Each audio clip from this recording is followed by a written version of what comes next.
Hello, and welcome to another edition of Coffee Talk with immigration attorney Brian D. Lerner. In this particular episode, I'd like to talk um, generally the path of how to get the green card through employment.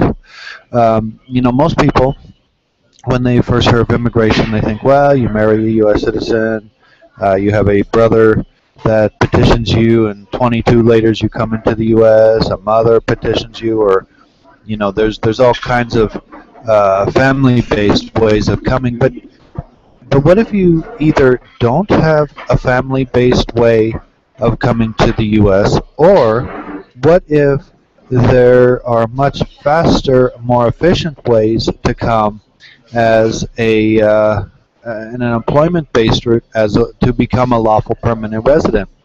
Well, one of the typical paths that people use is they come to the U.S. on an F1 visa, which is a student visa. They come to the U.S. and get their education, get their degree. They then switch from F1 to H1B, and then from H1B they end up getting a good work permit based upon the degree that they have, and then from an H1B they will be petitioned for the perm process, which is for the green card or the start of the green card, and then after the perm process is completed, they will do the I-140, which is the employment-based petition that essentially shows that they're qualified for the job. And then, after the I-140, they will do the adjustment in which to get the green card. So, just to recap, F1, H-1B, perm, I-140, adjustment. Okay, so, and then some people start by actually coming in on a B2, which is for the visitor. So they get the B2 to the F1 to the H1B to the perm to the I-140 to the adjustment. Okay, so that's one path. And granted, it does take several years, but if you're here in the U.S., getting an education, getting the degree, staying with your family, able to make a family here. The fact that it takes a few years is, a whole lot better than waiting outside for a few years. I even have, just last weekend, I had a client come in, and this particular person had a degree in accounting. Okay, but was also thinking of being petitioned by her father. Well, from the country they were at, the petition from the father would have taken about at least 12 years. And if she just got the H-1B, she'd be able to come around H-1B and then again get the perm. She wouldn't have to start with the F1, the H-1B perm, and so on.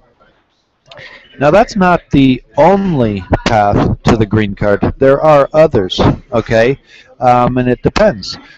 Sometimes, for example, if the H-1B are all used up, and the person has years of experience, they can try coming on, for example, an O1. Okay, they can come on an O1, and then again also do the perm afterwards. There are different other paths, for example, for people who are entrepreneurs. Oh, and I apologize for all the sound here. I do these in coffee shops, and there's a group of about 6,000 people beside me that are talking very loud, so hopefully you can hear me.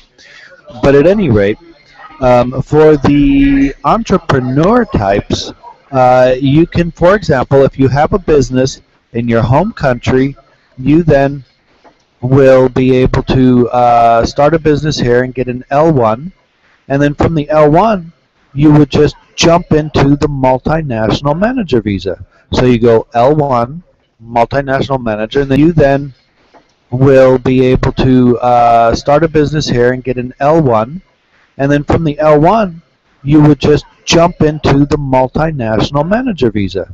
So you go L1, multinational manager, and then you then will be able to start a business here and get an L1, and then from the L1, you would just jump into the multinational manager visa. So you go L1, multinational manager, and then you have the green card, and it's not conditional, okay? And it doesn't take all the years that the other way that I told you takes. But then again, you of course do have to essentially be managing the business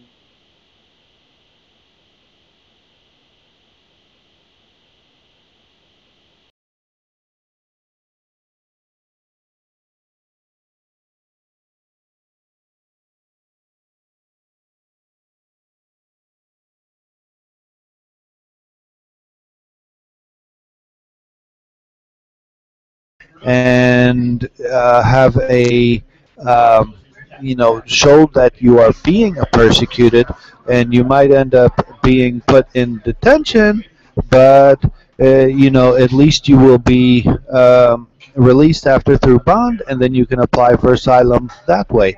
There, of course, is the diversity lottery. That's just one step. You just win that, and then you can answer and submit the proper paperwork, and then do consulate processing or adjustment, depending. And then, of course, again, there is the family roots. But what I'm trying to illustrate here is, first of all, I haven't gone through all the various options that there are, all the various paths that there are, when in fact there are different paths that can go depending on the situation. That's why when someone comes in for a consult with me, I can give them the different paths that they might be able to qualify for. Sometimes I'll even take more than one path. It's like a horse going around the track. The first one to the finish line wins. Immigration could care less which horse it is. So, if you like this video, go ahead and click like and subscribe. I usually put out new videos once a week. And then email me your questions. And also, you can do an online appointment system where you go online, do the appointment.